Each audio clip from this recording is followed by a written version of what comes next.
Eu fiz um exame para saber se a leucemia tinha ido embora, se estava tudo regularizado.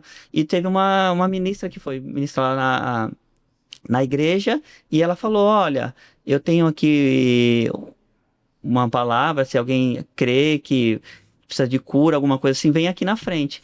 E ela perguntou para mim, o que você tá precisando? Eu falei assim, ó, eu fiz um exame e eu quero que esse exame não dê nada, porque eu sou curado disso aí. Ela falou, você crê? Eu falei, creio. Fiz o... Ela colocou as mãos em mim, eu fui, passou-se os dias, me ligaram, ó, seu exame tá zerado, você não tem mais nada, mas vai continuar fazendo o acompanhamento. Protocolo. Ponto. O médico me passou a quimioterapia, me passava os remédios da trombose que eu tinha que tomar e me passou um outro remédio que chamava Vesanoide. Uhum. Esse remédio, eu tava bem. Eu tomava ele, a dor de cabeça insuportável. Insuportável. Aí na próxima consulta, ele falou pra mim, e aí, e como que tá? Eu falei, tá tudo bem. Esse remédio eu não vou tomar mais.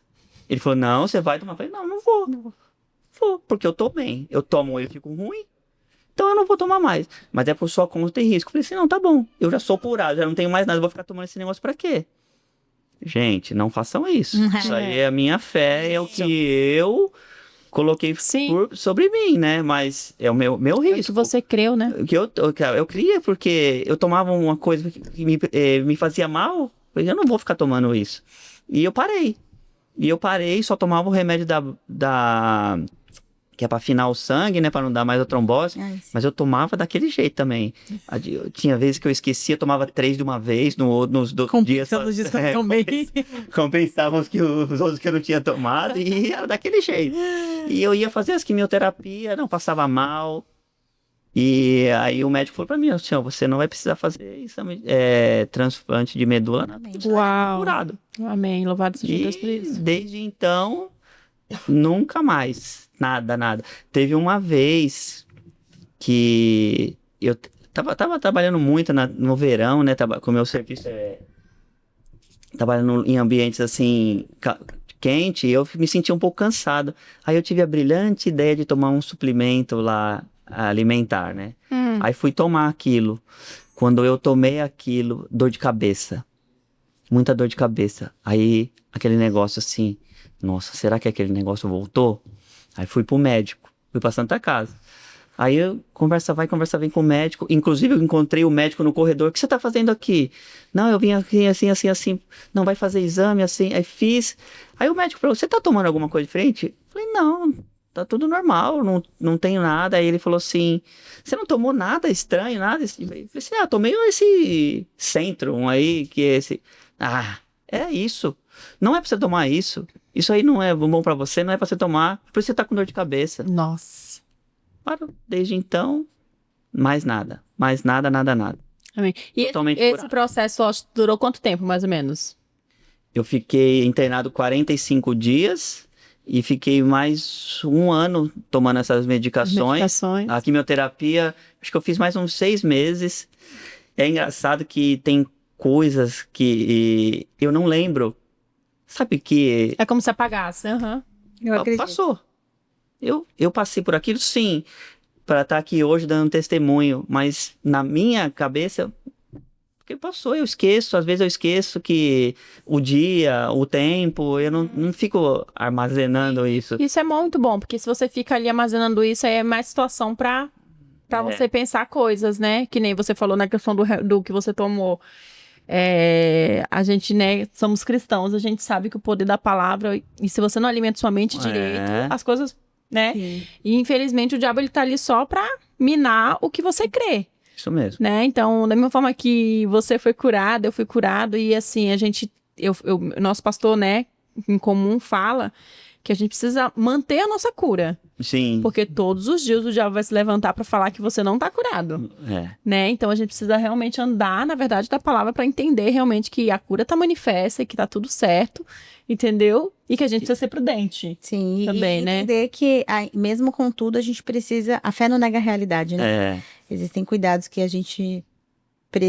Você precisou ter cuidados, isso não negou a sua fé. Não negou, Mesmo quando você agiu de maneira ousada dentro da fé, dizendo que não ia tomar um remédio. E dentro de algumas realidades, isso é bem comum, né? Você tem 100% de certeza que você já tá curado.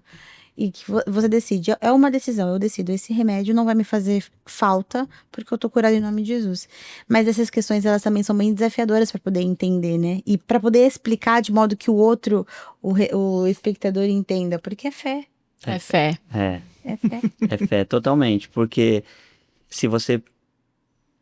Com a medicina tá tão avançada, né? Se você fala assim, poxa, o médico estudou para você tomar aquele remédio, ele sabe que vai fazer bem para você. Mas o meu corpo tava reagindo ao contrário do que aquele remédio tava fazendo para mim. Então eu pensava assim comigo, se ele tá me fazendo mal, por que eu vou continuar?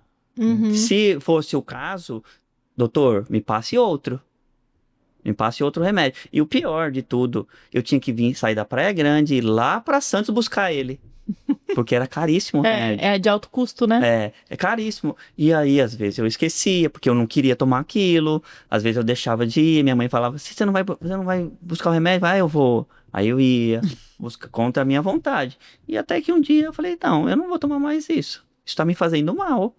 Tá me fazendo mal, eu chego em casa com dor de cabeça, mas de ficar derrubado.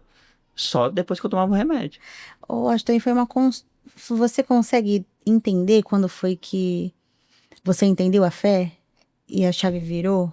Porque no início do tratamento, você era um homem que acreditava que Deus podia fazer, mas você não tinha uma religião para dizer... Né? Até porque a religião mata, né? A religião por si só, né? A palavra mata por si só, a letra mata. Mas você sabe quando foi? Você consegue entender quando foi a virada de chave no tocante a... Eu creio no Deus do impossível. Porque, por exemplo, você deu um exemplo para nós de 3 tipos de deuses diferentes. Você falou de um que, né? Você precisou escolher. Precisou ter... Quem você realmente ia ter, né? Teve uma experiência específica? Acho que a virada de chave foi a primeira vez que eu pisei na igreja evangélica. Aliás, foi lá. A primeira vez que eu pisei ali na igreja evangélica para escutar a palavra. Sim.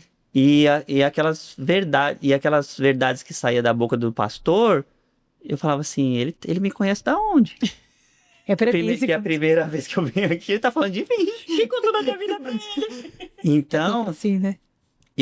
Foi a virada de chave, foi a primeira vez que eu pisei ali, eu escutei aquilo, eu falei assim, não, eu quero esse negócio pra mim. Amém. Isso aí é bom pra mim, vai ser bom pra mim. Mesmo porque agora eu estou... vou começar a construir uma família. Não tinha a minha namorada, né? Não era minha esposa, mas por tudo que eu já tinha passado, então eu falei assim, não, eu não posso andar mais daquele jeito que eu andava antes. Isso aconteceu em 2011. Em 2010 eu caí de moto e quebrei minha clavícula. E aí, com tudo, vivi aquela vidinha ainda. Mas depois que aconteceu isso, eu falei, não, agora deu um basta. Então, a partir do momento que eu pisei na igreja, que eu escutei a palavra, eu falei assim, é isso, virou a chave. Porque, assim, se não fosse uma virada de chave, eu ia ter escutado a palavra, sim, ia entrar aqui, sair por aqui, sim, e eu ia voltar aos mesmos costumes daquele velho homem, mas não. Eu não consigo mais. E não só isso, né? Você não teria agarrado sua cura. Você viveria altos e baixos. Ia viver uma vida... que não foi o que Deus queria pra você. Então eu sabia que Deus tinha alguma coisa comigo. Aí depois que eu fui ouvindo a palavra, ficando mais na igreja, escutando mais a palavra, eu sabia. Falei, agora eu já entendi. Deus tem alguma coisa comigo, até em relação à cura. Isso. Até em relação a eu contar esse testemunho, é uma coisa assim que, quando eu tenho oportunidade, eu falo. Às vezes as pessoas não sabem. Pessoas que chegaram novas na igreja falam assim, nem imagina que eu passei por tudo isso. É verdade. Eu lembro que quando eu recebi o meu diagnóstico, a Carol, que é a esposa do Washington, estava comigo, né? Numa fase do diagnóstico que eu recebi. E a Carol foi uma pessoa que viveu muito comigo isso, e ela creu comigo também. E eu lembro que, eu não sei se você vai lembrar disso, talvez eu chore porque eu estou chorando, mas eu lembro que quando eu recebi, você foi uma pessoa que falou pra mim, quando você me contou o seu testemunho, foi a primeira vez que eu soube do seu testemunho, e você falou pra mim, Ale, isso já aconteceu comigo. E eu tô lembro. aqui, eu tô curado. E eu lembro que a gente tava olhando no carro e você falou pra mim, não é impossível não, a gente tá aqui, ó, eu tô aqui. E aí eu falei, como assim, Washington, você? Ele falou, e ele me contou o testemunho dele. E você foi uma inspiração pra mim de falar assim, não, ele é uma pessoa que crê em Deus, que é em fé, e eu preciso crer também, e vai acontecer. E nesse período, o Carol foi uma pessoa que me ajudou muito, né, que trouxe essa verdade, a gente é muito mais próxima do que com o Washington, né, mas o Washington viveu muito esse processo, não somente da questão de eu estar ali, mas também com os meus filhos, né, viveu algumas coisas na minha vida pessoal, como meu casamento, né, e creu junto comigo também. E é muito bom a gente ouvir testemunhos e compartilhar do que Deus faz, né? E eu sei, porque sei que pessoas que estão assistindo esse episódio hoje, talvez conheçam o Washington, mas não saibam que ele passou por isso, e ele tá aí.